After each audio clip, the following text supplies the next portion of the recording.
질문의 요지는 호세아가 하나님께서 호세아에게 음란한 여인을 아내로 맞이하라고 하셨는데 왜 하나님께서 그렇게 하게 하셨을까라는 질문이죠.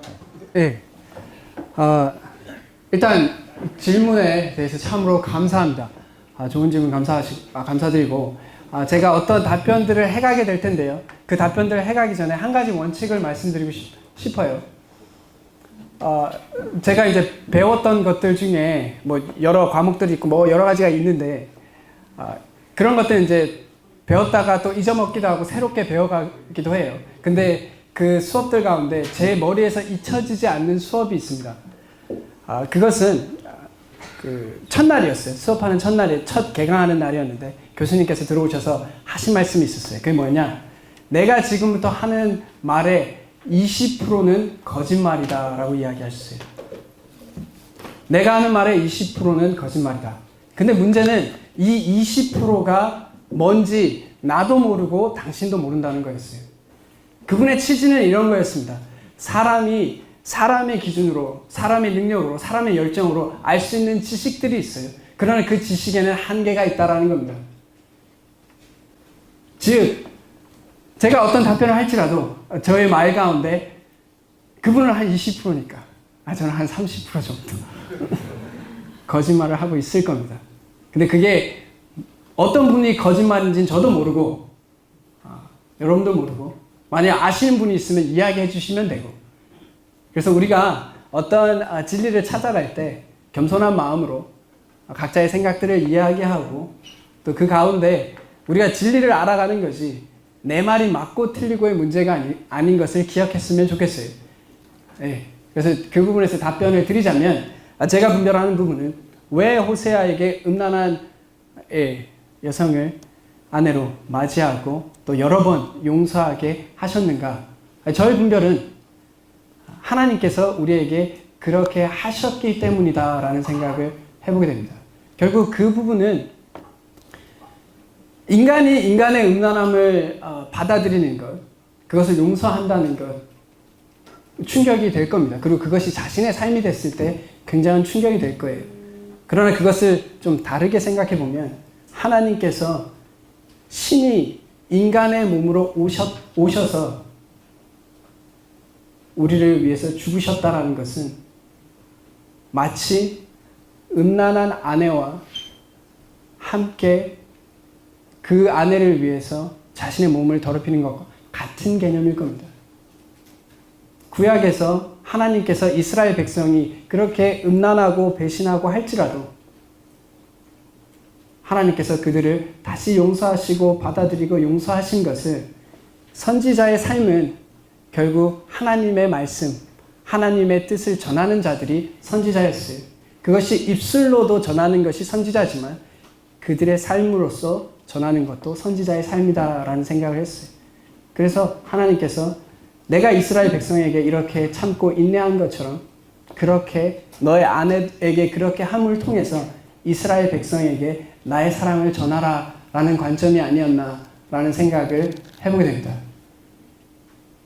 그리고 이것이 여러분들의 실질적인 삶 가운데 있을 때 나중에 여러분들이 결혼을 했을 때 이러지 않기를 바라고 이러지 않겠지만 여러분들의 배우자가 여러분들을 배신한다면 쉽게 말해서 바람을 핀다면 어떻게 하실 겁니까?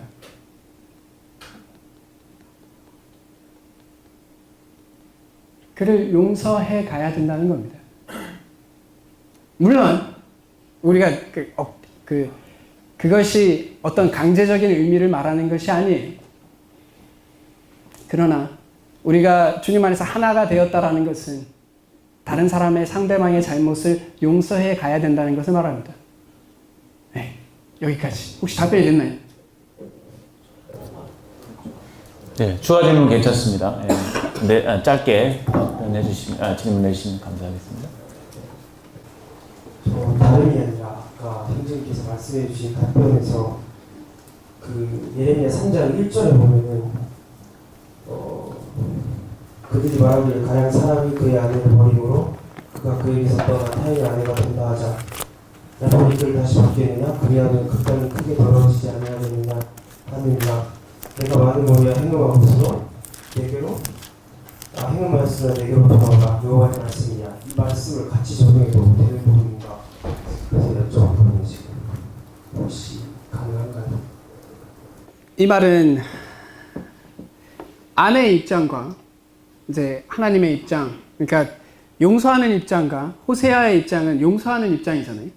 근데 여기의 입장은 이제 음란한 아내에게 하는 말이고, 호세아는 그 음란한 아내에 대한 남편의 태도에 대해서 이야기하고 있다면, 이 말씀은 결국 아내로서 어떤 모습이 되어야 하는지에 대해서 이야기하고 있잖아요. 성경에서 보면 말씀의 청취자, 그러니까 말씀을 듣는 자의 그 위치가 다른 것들이 종종 있습니다. 남편에게 주어진 말씀, 아내에게 주어진 말씀, 리더에게 주어진 말씀, 그리고 리더를 따르는 자들에게 주어진 말씀. 그리고 이 말씀을 바꾸기 시작하면 이제 교회 안에서나 가정 안에서 문제가 생기기 시작하겠죠. 결국 이 말은 이스라엘 백성들에게 하나님께서 이야기하고 계신 거예요. 너희가 이렇게 음란하게 나에게 돌아오는 것이 가능하냐? 주님 앞에 새로운 마음으로 회개함으로 나에게 나와오라라고 이야기하는 거고요. 그러니까 이스라엘 백성들에게 하는 말인 겁니다. 근데 호세아는 이제 하나님의 사랑에 대해서 표현하고 있는 관점인 거죠. 우리가 아내를 사랑해야 되잖아요. 남편의 입장은 아내를 사랑하는 입장인 거예요. 그러나 아내의 입장은 또 남편을 향해서 거룩한 삶을 살아가는 것이 당연한 거잖아요. 서로가 그렇게 가야 되는 관점이다라는 생각이 들어요. 그래서 이 말씀하고 호세아 이 말씀은 두 가지의 같은 맥락이긴 하겠지만 그 청자가 다르다라는 관점에서 접근하면 되지 않겠나라는 생각을 해보게 됩니다. 예, 질문의 요지가 그 이스라엘 백성들이 다른 백성들을 침략하는 건, 그러니까 전쟁에서 침략하는 괜찮고 다른 백성들이 이스라엘을 침공하는 거는 반대하고, 그렇죠? 그러니까 하나님께서 그 유대인의 입장에서 성경을 기록했기 때문에 하나님께서 유대인 좀 친화적으로 유대인에게 편애하신 게 아닌가, 그런 입장에서. 자, 그러면 또 이 부분에 답변하기 전에 제가 한 가지 또 말씀드리고 싶은 것은, 우리가 어떤 대화를 해가고 어떤 생각들과 가치관을 가지는 데서 가장 중요한 것 중에 하나는 내가 어떤 프레임 안에서 이야기를 하고 있느냐가 정말 중요합니다. 혹시 뭐 아까 얘기했던 동성애라든지 이런 부분들의 이야기를 할 때 우리가 어떤 프레임을 가지고 어떤 가치관을 가지고 어떤 틀을 가지고 생각하느냐가 제일 중요한 부분이라는 생각이 들어요.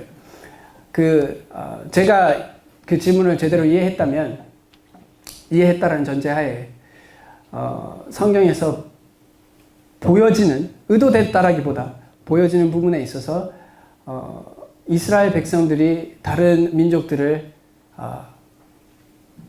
공격하고 처단하는 부분은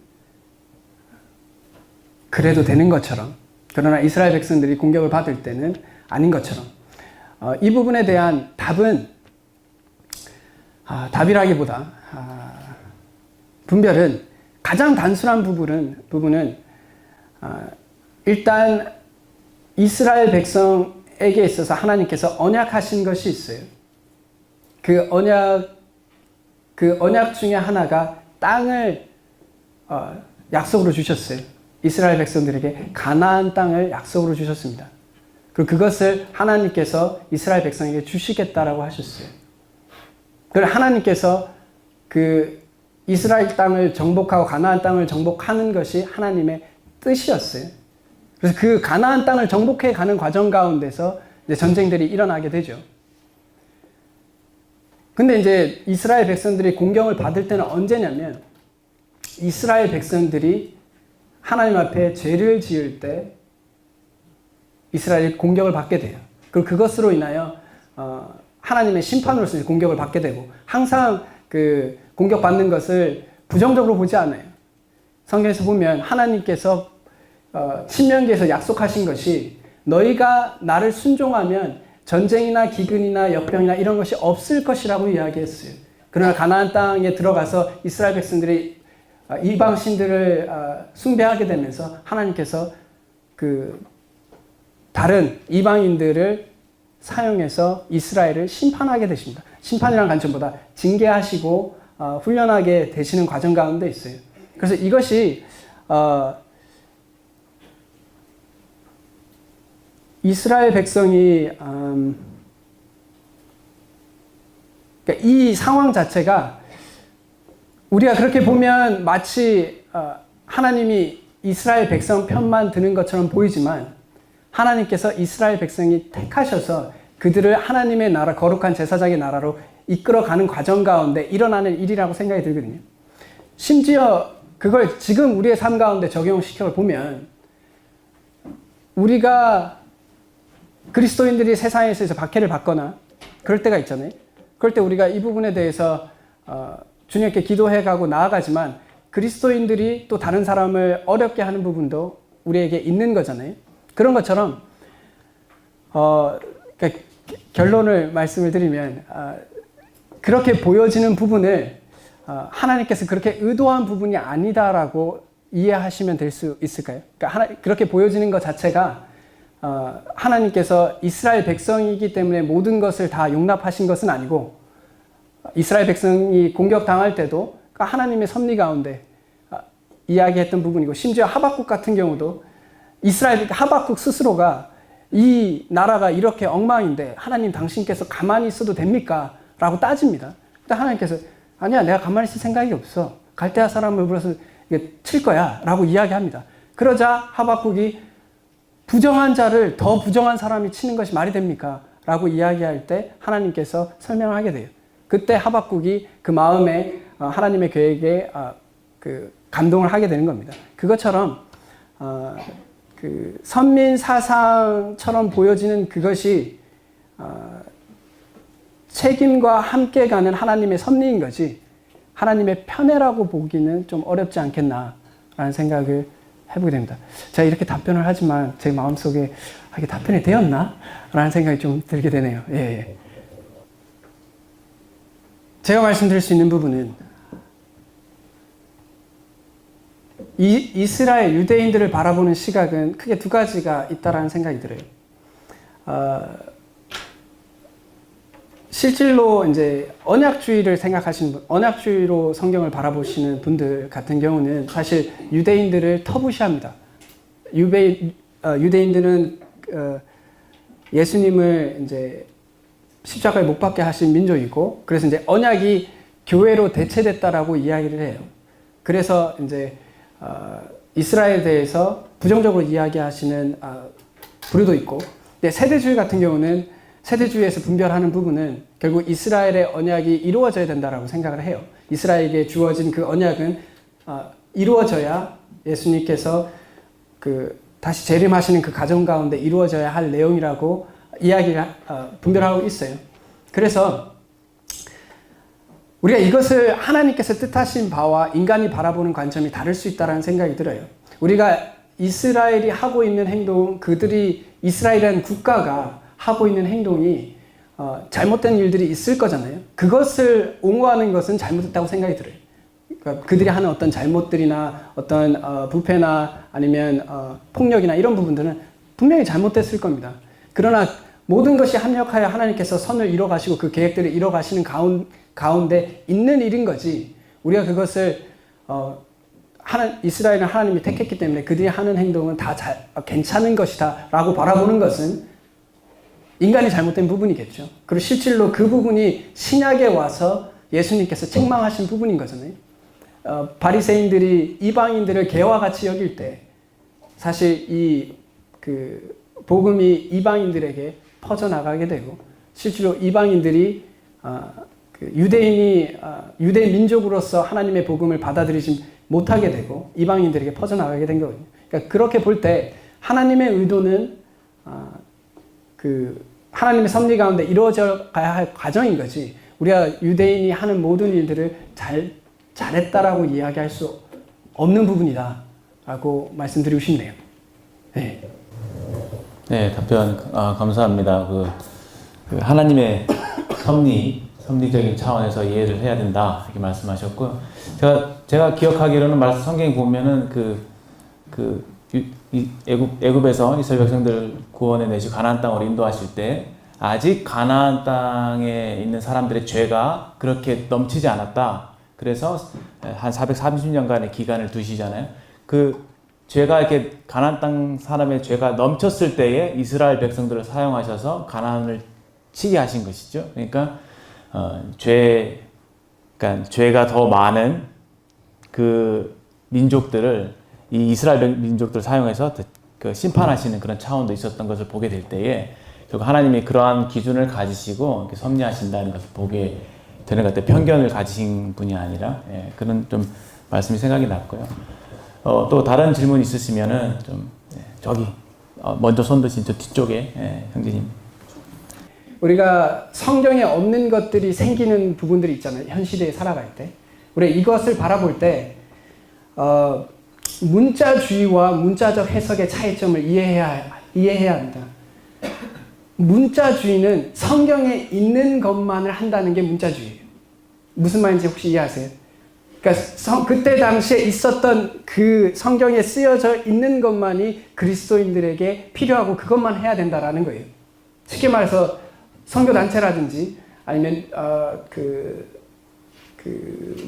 신학대학교라든지 이런 개념들이 그때 당시에 없었단 말이죠. 그렇기 때문에 그때 당시에 없었기 때문에 우리가 그런 것들을 다 하지 말아야 한다라는 것은 문자주의적인 해석이에요. 이 말은 그때 당시에 마이크가 없어요. 근데 그러면 그렇기 때문에 우리가 마이크를 쓰지 말아야 되는 건 아니잖아요. 그런 것처럼 문자적 해석은 성경에서 배경과 문법과 역사적 상황 가운데 본질을 보고 그 본질이 무엇인가를 파악하고 그리고 나서 이제 우리의 삶 가운데 이제 적용해 가는 것이 문자적 해석이라는 생각이 들어요. 성경에 관한 질문도 좀 가볍게. 성경에 보면 번역에 관심이 많다고 하네요. 근데 언어의 차이가 있기 때문에 미국에서 공부하시면서 그 성경을 공부하고 읽으면서 새롭게 발견한 하나님. 그러니까 한국말과 미국말의 언어의 차이가 있는데 미국 영어를 공부하면 영어로 성경을 공부하고 하나님을 배우면서 새롭게 발견한 하나님이 있는지 그것이 궁금합니다. 이렇게 질문이 되어 있습니다.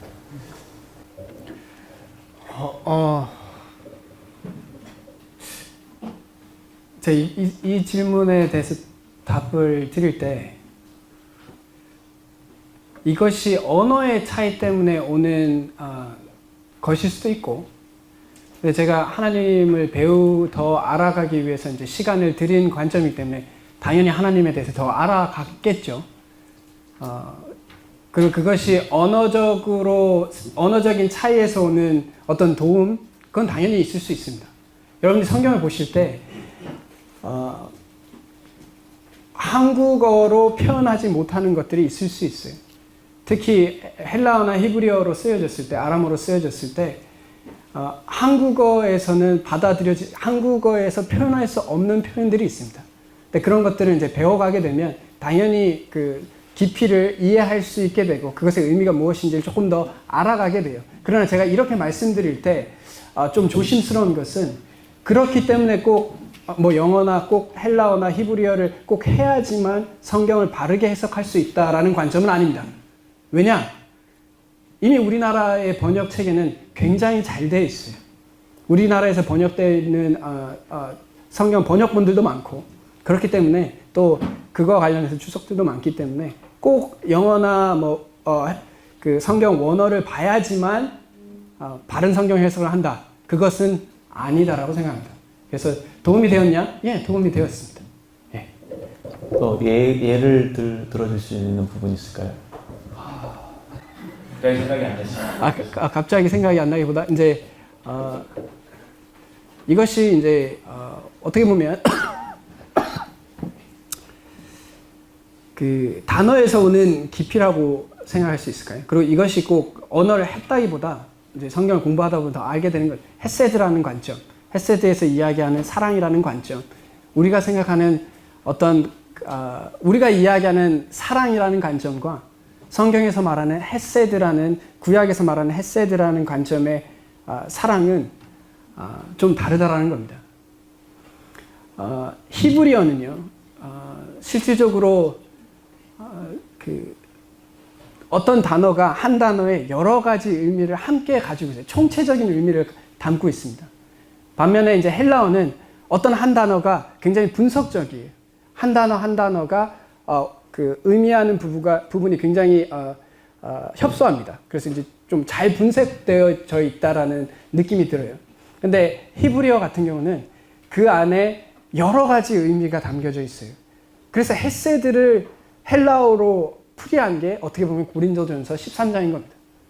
그런 것처럼 우리가 그 언어가 가지고 있는 특징을 이해하게 되면 우리가 이야기하는 사랑 자체도 그 깊이를 좀 달리하게 볼 수 있지 않나라는 생각을 해보게 되고, 우리가 서로를 사랑한다라고 이야기할 때 우리는 어떤 감정적인 부분을 많이 생각할 수 있겠지만, 하나님께서 이야기하신 헤세드의 내용 중에 중요한 부분은 내가 너를 사랑하기로 결정하였다는 겁니다. 여러분들께서 누군가를 만나서 결혼을 하실 때 그것은 내가 이 사람을 내 목숨을 다해 사랑하기로 결정하였다는 것을 의미해요. 언약이라는 겁니다. 그러니까 우리가 사랑이라고 이야기할 때 내 마음에 안 들고 속상하고 저 사람을 사랑하는 게 참 힘들지라도 내 자신을 쳐가면서 의지적으로 사랑해 가는 것의 모습이 헤세드의 모습이 될 수 있다라는 부분들을 좀 생각해 볼 수 있지 않나 생각해 보게 됩니다.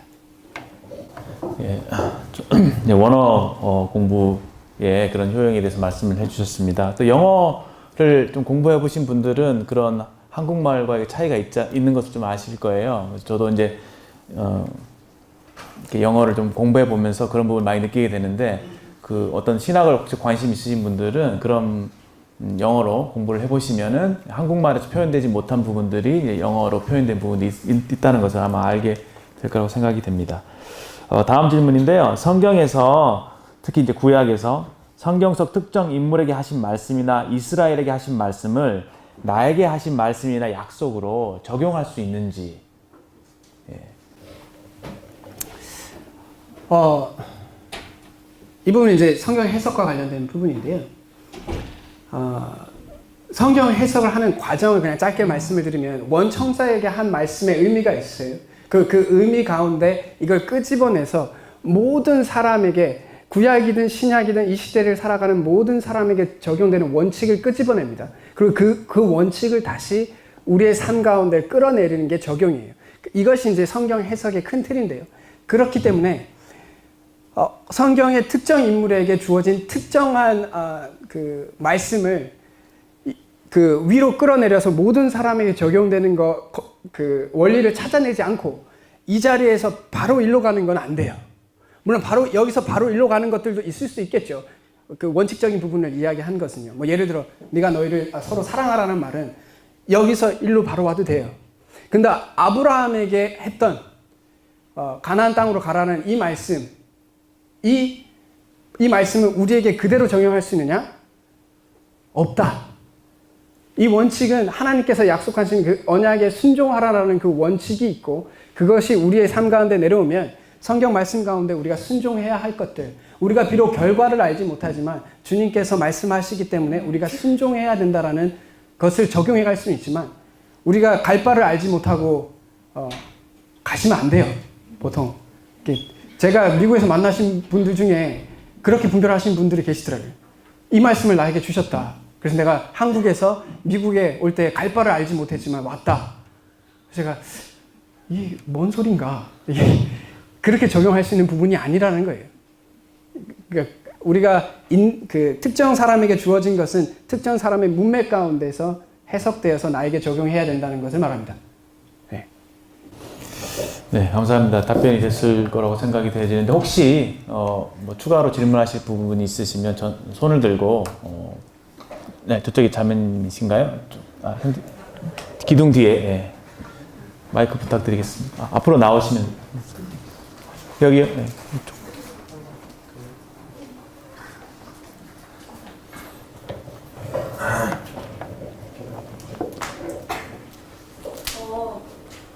일차원적인 질문일 수 있는데, 창세기를 읽다가 의문이 드는 부분이 있어서 가인에 대한 이야기입니다. 가인이 아벨을 죽이고 저주를 하고 나서 가인이 하나님한테 나를 만나는 사람마다 나를 죽이면 어떡하냐 이렇게 얘기를 하고 하나님이 너를 죽이는 자는 벌을 7배로 받을 것이다 얘기를 했을 때 제가 좀 궁금한 점은 이 사람들이 누구인가?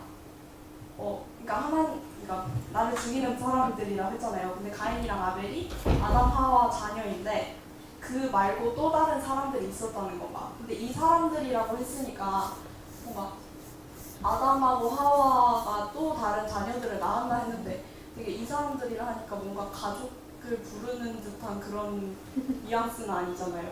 그래서 이게 만약에 성경에 나오지 않더라고 해도 이거를 제가 어떻게 이해를 해야 하는가 그런 부분을 질문하고 싶어요.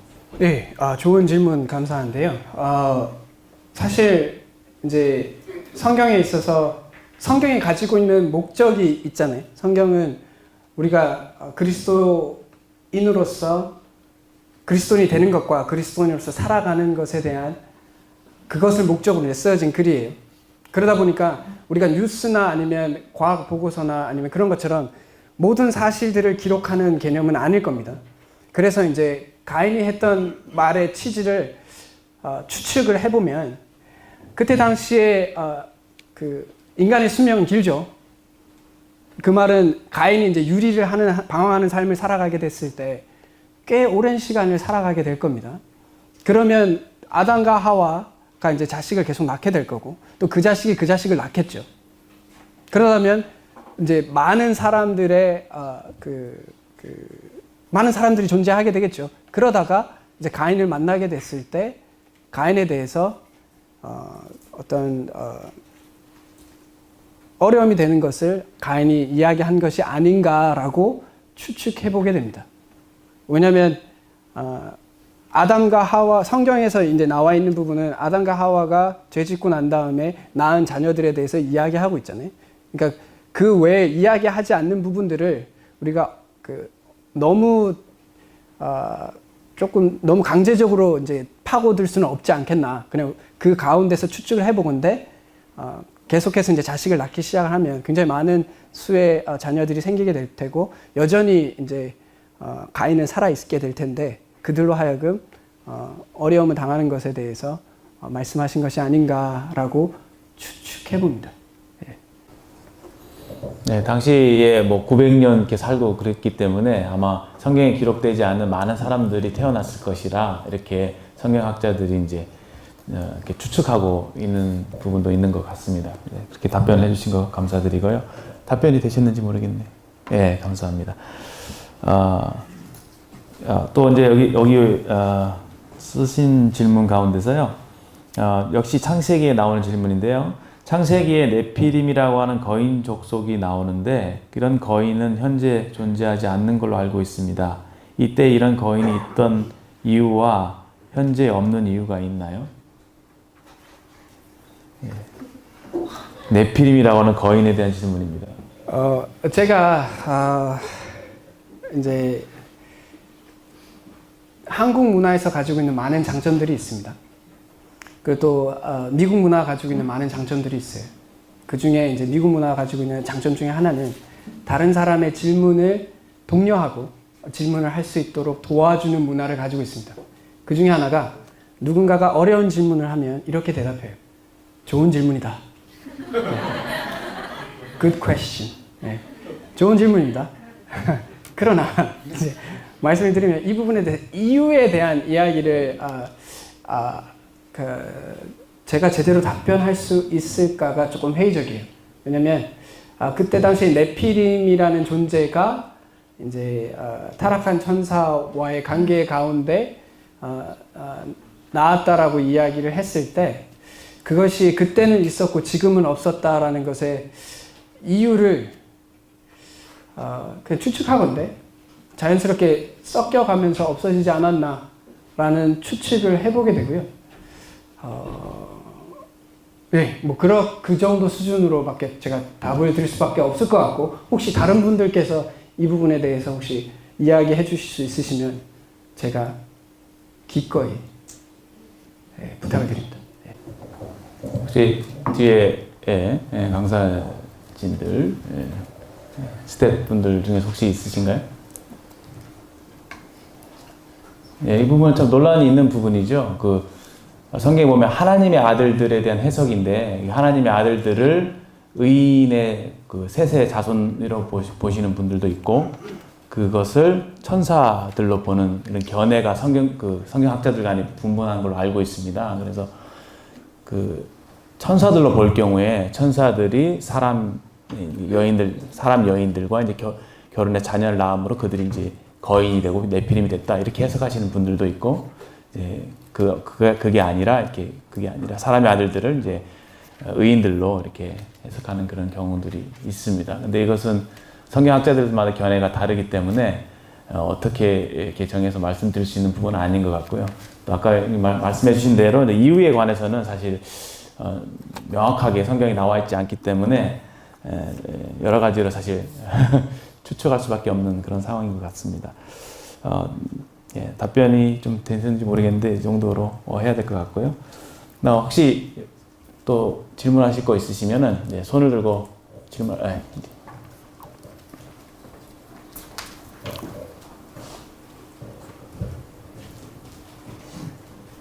손을 2번이나 들었는데 스테이 당해서 한 번 더 들었는데 스테이 당하면은 이제 안 할까 생각하다가 요즘에 그 정치에 대해서 쪽지를 내는 게 전데요. 요즘에 나라가 많이 어지러운데 이제 실제로 교회 저희 모임은 아니지만 이제 교회가 나가서 집회에 참여해서 예배도 드리고 근데 그게 이제 올바른 행위인 것인지가 궁금하고요.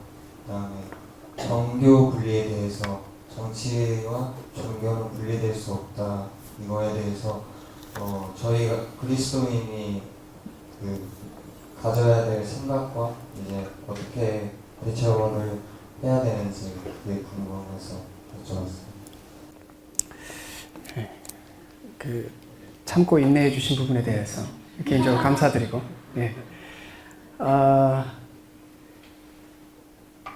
저희가 어떤 대화를 해갈 때요 같은 이야기를 하고 있는지를 알아보는 게 굉장히 중요합니다. 예를 들어서 정치라는 단어가요 서로가 이 정치라는 것을 동일한 의미로 바라보고 있는지가 중요하다는 생각이 들어요. 그래서 교회가 정치적인 참여를 하는 것이 가하냐 불가하냐라고 이야기할 때 정치 참여의 본질이 정치 참여를 무엇으로 보느냐가 중요하다라는 생각을 해보게 돼요. 정치를 이제 네이버 사전에 보면 나라를 다스리는 일 혹은 국가의 권력을 획득하고 유지하며 행사하는 활동으로 국민들이 인간다운 삶을 영위하게 하고 상호 간의 이해를 조정하며 사회 질서를 바로잡는 따위의 역할이라고 네이버에 이제 사전에 써 있어요. 제가 가끔 네이버 사전을 보게 되면 이것을 설명을 하고 있는 건지 아니면 더 복잡하게 만들고 있는지 헷갈릴 때가 있는데 이 정치라는 부분에 있어서 정치의 정의라는 부분에 있어서 국가의 권력을 획득하고 유지하는 활동이라고 우리가 정치를 정리하게 됐을 때는 교회가 그것을 참여하는 것은 어렵지 않겠나. 교회가 그것을 참여하는 것은 문제가 있다라는 생각을 해보게 되고요. 그러나 그 국민들이 인간다운 삶, 그러니까 인간의 기본권을 확보하기 위해서 해야 할 역할이라고 했을 때 교회는 그 역할을 할 수 있지 않겠나라는 생각을 해보게 돼요. 그래서 그 교회가 이제 바라보고 있는 정치적인 상황이 인간의 본질적인 기본권, 뭐 생명권이라든지 자유권 이런 본질적인 부분이 관련된 부분이라면 교회가 참여할 수 있는 폭이 좀 커질 수 있지 않겠나라는 생각을 해보게 되고요. 그러나 그 참여하는 방법이 어떻게 하느냐도 중요한 부분인 것 같아요. 우리가 그 무엇이 옳다라고 이야기할 때 내가 옳을지라도 내 옳음을 표현하는 방법은 여러 가지가 있다라는 생각을 해보게 됩니다. 그래서 그 부분에 대해서 저는 개인적으로 이게 권력과 관련된 부분이면 교회는 멀어져야 할 것이고요. 인간의 기본권과 관련된 부분이면 교회가 어떤 활동들을 할 수도 있지 않겠나라는 생각들을 해보게 됩니다. 그리고 그것이 2차 세계대전 때 나치가 교회와 손을 잡았습니다. 교회가 그것을 용인했어요. 물론 처음부터 그랬던 건 아니지만 그것을 바라봤을 때 그런 일이 일어날 때 교회가 그것에 대해서 저항하고 싸웠더라면 어떤 모습이 되었을까라는 생각을 해보게 됩니다. 그래서 우리가 정치라는 부분을 어떻게 정의 내리느냐에 따라서 교회의 참여의 폭은 달라질 수 있지 않겠나라고 생각을 해보게 됩니다. 네. 네, 질문이 답변이 되시는지 잘 모르겠는데 또 추가하실 질문 있으신가요? 잠잠히 그냥 기도하면서 기다리는 것도 방법인지. 물론 방법이 되죠. 그러나 그것만이 한 방법이다라고 이야기할 수는 없지 않을 수 있지 않나라는 생각을 해봅니다. 네. 제가 굉장히 폭을 좀 넓게 말씀드리고 있는 것 같아요. 왜냐 이 부분이 민감한 부분이기 때문에 우리가 주님께서 세상의 빛과 소금이 되라는 것의 의미가 무엇인가에 대해서 우리가 생각을 해볼 때 인간의 기본권과 관련된 부분에 교회가 침묵한다는 것이 과연 빛과 소금의 역할을 하고 있는 건가라는 부분은 생각해 볼 수 있지 않나 생각을 해보게 됩니다. 또 물론 또 잠잠히 기도하는 것도 하나의 방법이 될 수 있다라고 생각합니다. 이 질문을 한번 해볼까요? 하나님은 공평하신 분인데 한 번도 복음을 듣지 못하고 이상한 종교에 빠져 살아가는 사람들이 있다는 것을 생각할 때 하나님이 공평하심을 어떻게 봐야 할지 모르겠습니다. 아울러서 이제 여기 좀 덧붙이자면은 복음을 한 번도 들어보지 못한 사람도 어떻게 구원받을 수 있는가? 예를 들어서 또 여기까지만 할게요. 예. 자, 이 부분이 사실 제가 초반에 말씀드렸던 틀을 어떻게 잡고 있느냐가 굉장히 중요하다라는 생각을 하게 됩니다. 그럼 제가 이런 질문을 한번 드려볼게요. 여러분들에게. 하나님께서 온 인류 중에 단 한 명도 구원하지 않으셔요. 우리가 하나님께서 이것이 잘못됐다라고 이야기할 수 있나요? 단 한 명도 구원하지 않는다고 할 때 우리가 이것을 잘못됐다라고 이야기할 수 있나요? 우리가 생각을 할 때 지금의 시대는 평등이라는 개념을 굉장히 중요하게 생각합니다. 왜냐? 이 평등이라는 것은 인권이라는 부분이 높아가면 높아갈수록 내가 상대방이 받은 유익은 나도 누려야 되고 상대방이 받은 해는 나는 누리지 않아야 된다고 생각하는 기류가 있어요. 그래서 평등이라는 것이 이 시대에서 굉장히 중요하게 받아들여져요. 그러다 보니까 어떤 그 나라에서 태어난 사람들, 뭐 쉽게 말해서 북한이죠. 그들의 사람들은 거기에 계신 분들은 남한에 있는 사람보다 복음을 들을 수 있는 기회가 현저하게 떨어질 겁니다. 근데 이 부분에 대해서 하나님이 공평하지 않다라고 얘기할 수 있을까요? 하나님이 공평하시다라는 것의 의미가 물리적으로 모든 사람에게 똑같이 기회를 줘야 된다는 관점이라면 하나님은 공평하시지는 않으십니다. 그것이 하나님께서 이야기하시는 부분은 아니에요. 하나님께서는 은혜로우시죠. 은혜롭다는 것의 말의 의미는 의무가 아니라는 것을 말해요. 하나님께서 지구상의 모든 사람을 구원하지 않으실지라도 우리가 그것을 하나님께 불의하다라고 이야기할 수 없습니다. 왜냐? 하나님의 은혜로 하신 것이고 하나님의 주권이시기 때문에 그렇습니다. 사람들이 그것을 그 세상에 있는 사람들이 그것을 불합리하다라고 받아들이는 이유는 그들의 마음 가운데 선악의 기준과 만물의 기준을 인간에게 두게 되면 하나님께서 선택하신 것들에 대하여 불공평하다라고 이야기하게 될 겁니다. 그러나 만물의 기준은 하나님이시게 되면 하나님께서 긍휼을 베풀 자에게 긍휼을 베푸시고 완악할 자에게 완악하게 하신다는 이 말씀을 우리가 생각해 볼 때 하나님께서 주권적으로 하신 것들에 대해서 우리가 마음이 어려울 수는 있지만 이것이 논리적이지 못하다라고 얘기할 수는 없습니다. 하나님 조금 마음을 좀 넓게 쓰셨어야 되지 않나요? 뭐 이런 마음을 가질 수는 있지만 하나님께 의무가 주어지는 것이 아닙니다. 그렇게 말씀을 드릴 수 있을 것 같고요. 한 번도 구원 복음에 대해서 들어보지 않은 사람.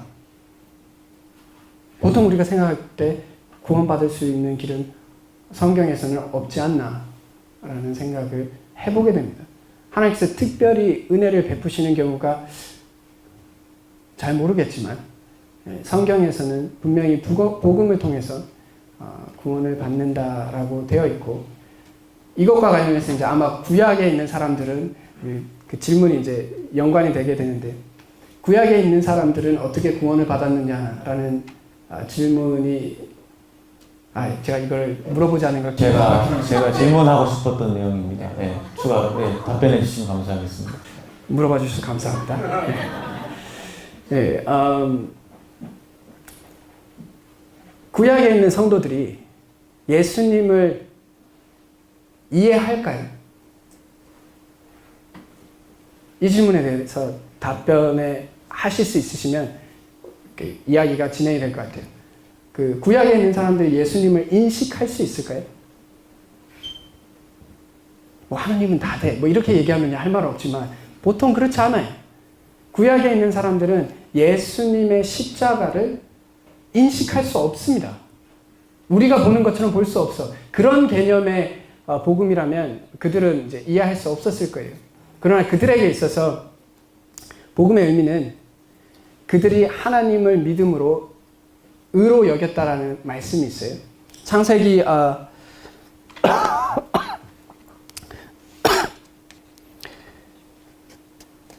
잠시만요.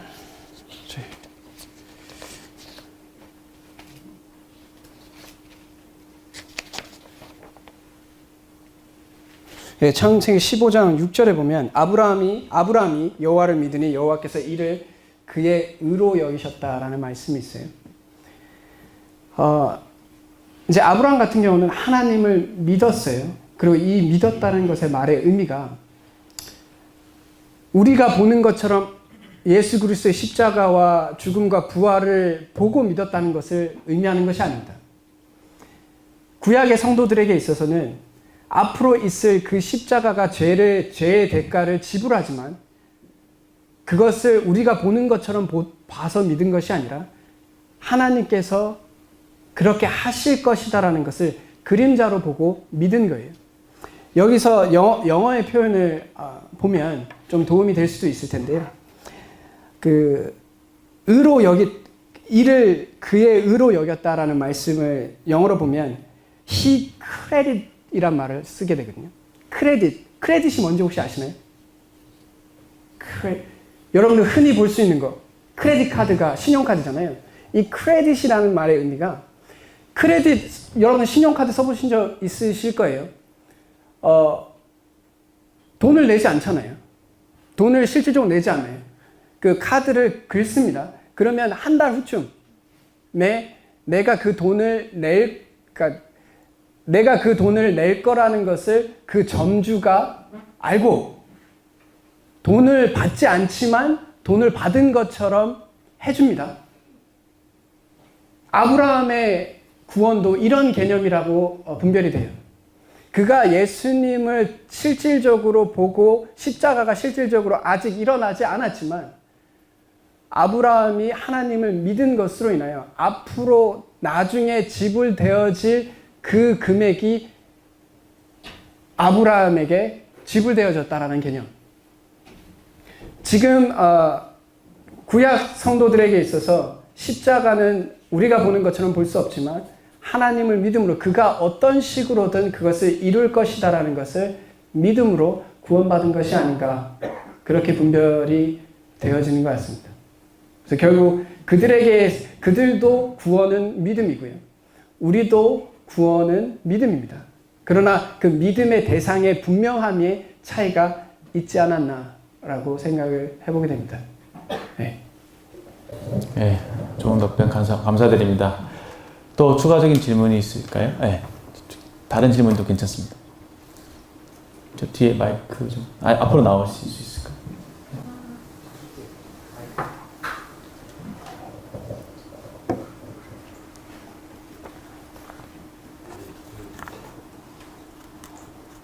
방금 해주셨던 답변에 대한 추가적인 질문인데요. 로마서 2장에 보면 이제 율법이 없는 이방인들에 대한 말씀이 나오거든요. 읽어드릴게요. 2장 13절입니다. 하나님 앞에서는 율법을 듣는 자가 의인이 아니요 오직 율법을 행하는 자라야 의롭다 하심을 얻으리니 율법 없는 이방인이 본성으로 율법의 일을 행할 때에는 이 사람은 율법이 없어도 자기에게 율법이 되나요? 근데 이 말씀을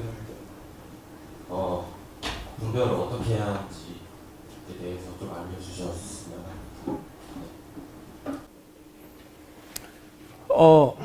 제가 이걸 어떻게 분별해야 되는지에 대한 질문을 이렇게 하셨을 때 그냥 제가 분별하는 입장을 말씀을 드릴게요. 유대인들이 율법이 있다고 의로운 것도 아니고 그렇다고 이방인들이 율법이 없다고 해서 이로운 것도 아닙니다. 둘 다 하나님 앞에 의롭지 않다라는 것을 말해요. 율법이 있고 없고를 떠나서 사람은 다 모든 사람이 죄를 범하였음에 하나님의 영광에 이르지 못하였다라는 것을 이야기하고 있는 부분이라고 생각을 해보게 됩니다. 예. 답변이 되셨나요? 그럼 율법이 없는 이방인들도 구원을 받았을 수도 있다라는 그런 조심스러운 네. 제가 그냥 조심스럽게 또 답변을 드리면 우리가 구원을 받는 것은 믿음입니다. 그렇죠? 결국 율법이 있고 없고의 문제는 아니다라는 거겠죠. 그래서 이방인들에게 그러니까 구원이라는 관점에 있어서 결국 율법은 죄를 깨닫게 하는 것이 본질적인 원칙이죠. 그리고 하나님의 의가 어떠하다라는 것을 보여주는 관점이고요. 그래서 유대인들에게는 하나님의 의가 구체적으로 어떻다라는 것을 알 수 있는 것이 율법이고 이방인들에게는 그렇지 않아요. 그러나 그 가운데 그 양심상 주님을 이제 알아가려고 하는 사람들이 있을 수 있겠죠. 그래 본질은 둘 다 믿음으로 구원을 받는다라는 겁니다. 그래서 이제 또 이 부분에 이제 질문을 또 물을까봐 여기서 마치게 되는데, 지적 능력과 혹은 이제 태아의 죽음에 대해서 이야기하는 부분들이 있을 수 있잖아요. 이것이 하나님께서 어떻게 하시나라는 부분에 대해서 말씀드릴 수는 있지만 말씀은 드리지 않겠습니다. 사탄의 활동을 허용하시는 이유가 무엇인지.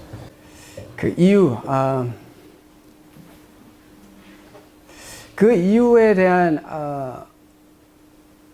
말씀을 드리려면 사실 왜 하나님께서 악을 허용하셨는가 자체가 그것이 이제 질문이 되어야 되지 않겠나, 그것에 대한 질문이 되어야지만 되지 않겠나라는 생각을 해보게 됩니다. 왜 하나님께서 천사장 처음에 사단이 넘어지게 된 것을 허락하시고 또 그 사단이 인간을 유혹해서 인간이 넘어지는 것을 허락하셨느냐라는 관점은 우리가 이것을 어떤 분명한 성경에서 이야기하는 분명한 관점에서 말하기는 어떤 이유라고 말하기는 좀 모호합니다. 애매합니다. 그러나 이 부분을 이제 저희가 추측해 볼 때 하나님께서 하나님의 사랑과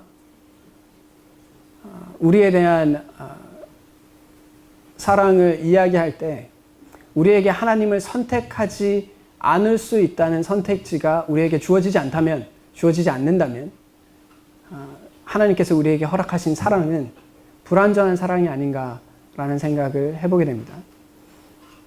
하나님께서 일부러 사탄에게 네가 세상을 어지럽게 하라라고 충동한 것은 아니지만 하나님께서 악의 존재를 허락하신 이유는 우리에게 있어서 하나님을 선택할 수 있고 또 악을 선택할 수 있는 선택지를 주심으로 인하여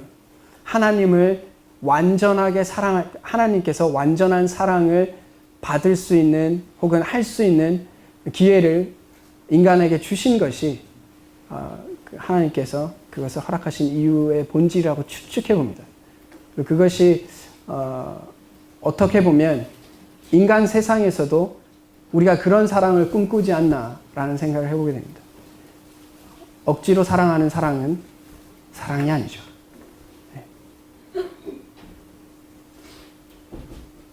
네.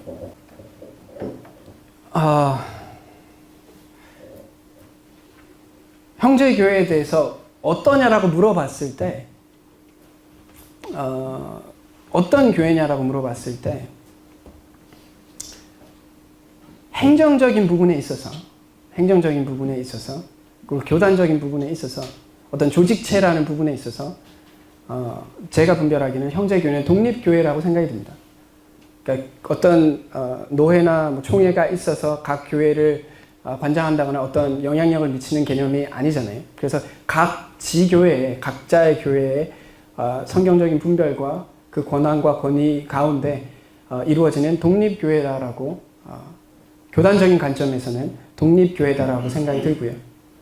교리적인 부분, 분별적인 부분들에 의해서는 신약에 보여줬던 교회의 모습을 회복해 가려고 하는 교회다라고 이야기할 수 있지 않나라는 생각을 해보게 됩니다.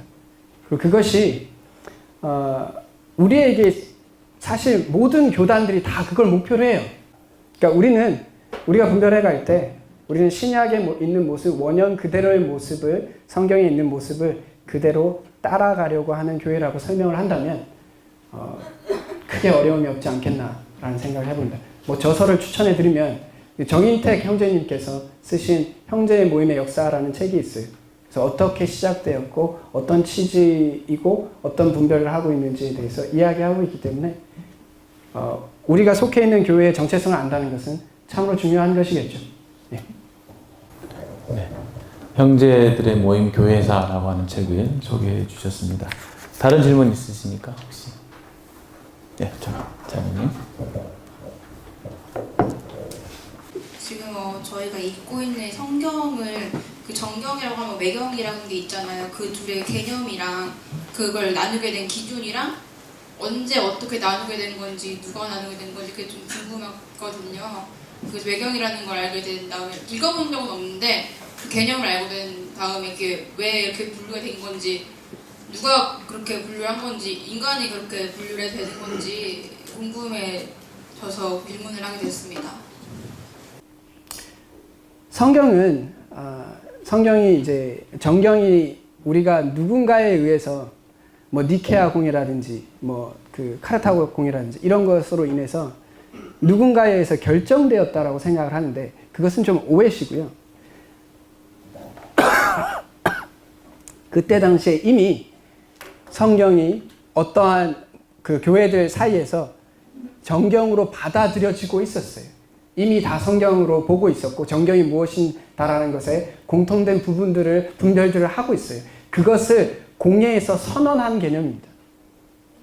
사람들이 어떤 분별을 해서 이렇게 한 것이 아니라 어떠한 기준, 그 기준 중에 하나가 신약 같은 경우는 사도성에 대해서, 통일성에 대해서 이런 것들의 특징들이 다 있어요.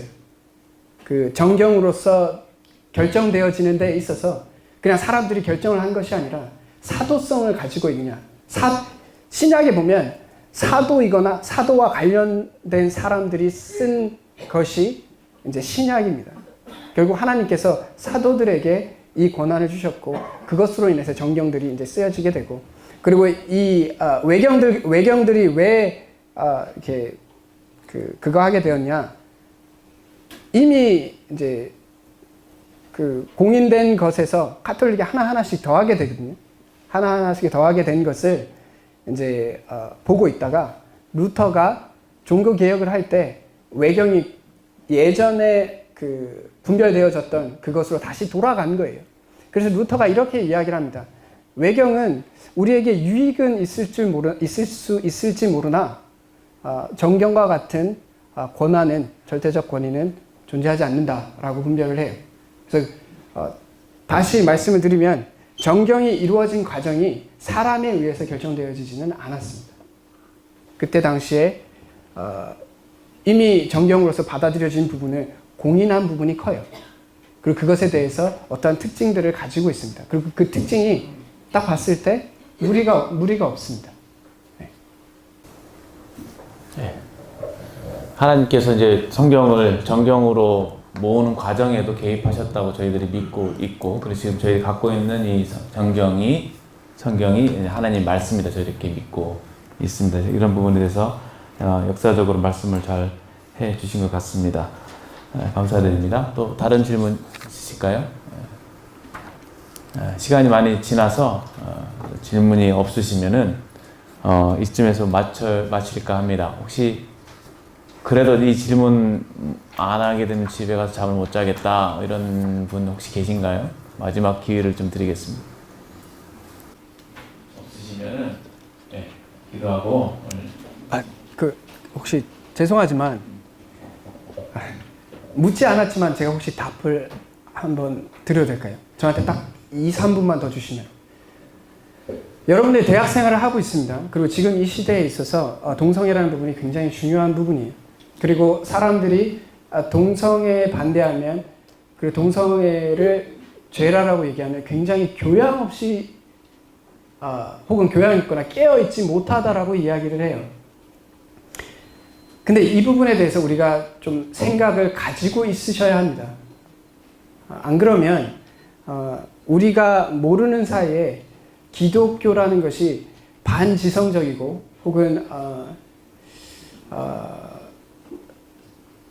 고리타분한 어떠한 생각으로 전락하게 돼요. 첫째, 한 가지가, 죄송합니다. 생각보다 2, 3분은 조금 넘을 것 같네요. 우리가 동성애에 대해서 접근할 때 도덕적인 관점에서 접근하면 답이 없어요. 맨날 계속 순환 반복입니다. 그러나 이 동성애라는 부분에 접근할 때 우리에게서 절대적 선악의 기준이 무엇인가부터 시작을 하면 답은 간단해져요. 누군가가 동성애가 옳다라고 이야기할 때 이렇게 질문해 보십시오. 그들에게 당신에게 있어서 선악의 기준이 무엇입니까? 라고 물어보십시오. 선악의 기준이 자기 자신이 되면 뭐 동성애든 소아성애든 다 돼요. 다 괜찮습니다. 그러나 선악의 기준이 인간이 아니라 인간을 초월한 어떤 절대자에 의해서 결정되어지는 선언적인, 초월적인 기준이라는 것이 받아들여진다면 동성애는 죄라는 것이 그렇게 어렵게 받아들여지지 않을 겁니다. 결국 우리가 어떤 대화를 해갈 때, 어떤 생각을 해갈 때 내 생각의 틀이 어디에 잡혀져 있는가, 기준이 어디에 잡혀져 있는가가 굉장히 중요합니다. 그래서 동성애에 대해서 이야기를 하거나 할 때 이 부분에 대해서 기억하시고, 당신의 선악의 기준이 무엇입니까? 라고 물어보고 그것에 대해서 이야기해 갈 수 있다면 옳고 그름의 문제가 도덕적인 문제가 아니다라는 것을 발견하게 돼요. 그리고 한 가지 더 질문을 드리면, 동성애의 반대말이 무엇입니까? 동성애의 반대말이 뭐예요? 이성애가 아닙니다. 세상이 자꾸 그렇게 끌고 가요. 그래서 그 기독교를 자꾸 이상하게 만들어가요. 동성애의 반대말은 거룩한 성생활입니다. 이성애자가 자연스럽게 거룩한 성생활자가 되는 게 아니야. 이성애자이지만 거룩하게 성을 바라보지 않거나 거룩한 성을 행하지 않는 사람들은 동성애자와 다를 게 없어요. 우리가 자꾸 동성애자를 특별한 죄인이라고 취급하면 우리는 바리새인과 같이 됩니다. 우리가 동성애를 바라볼 때 이 동성애의 반대말은 거룩한 성생활이라고 바라보면 우리는 우리 자신들을 돌아볼 수 있게 됩니다. 그러나 동성애의 반대말을 이성애자로 바라보게 되면 우리는 해당 없는 부분이라고 생각을 하게 돼요. 그러면 우리는 정말 고리타분한 사람들이 되어가는 겁니다. 거룩한 성생활을 하지 않는, 거룩한 성을 추구하지 않는 모든 사람들은 하나님 앞에 잘못된 모습을 하고 있는 겁니다. 그러므로 동성애자라고 해서 특별히 죄인 취급하지 마십시오. 우리 역시 그 부분에 자유롭지 못합니다. 이 부분을 가지고 각자의 자리로 돌아가시면 우리가 이 동성애라는 부분을 가지고 사단이 우리를 틈탈 수 있는 부분은 줄어들 수 있다라는 생각을 합니다. 여기까지입니다. 감사합니다. 예. 마지막으로 이제 동성애에 관해서 또 더 추가적으로 저희들이 생각지 못했던 부분까지도 잘 말씀해 주셨습니다. 예, 장시간 너무 고생 많으셨습니다. 질문을 해주신 분도 감사드리고요. 제 질문을 성실하게 답변해 주신 우리 이인환 형제님께도 감사 인사를 드리겠습니다. 마지막으로 기도하고 이 시간을 마치도록 하겠습니다. 함께 기도하시겠습니다.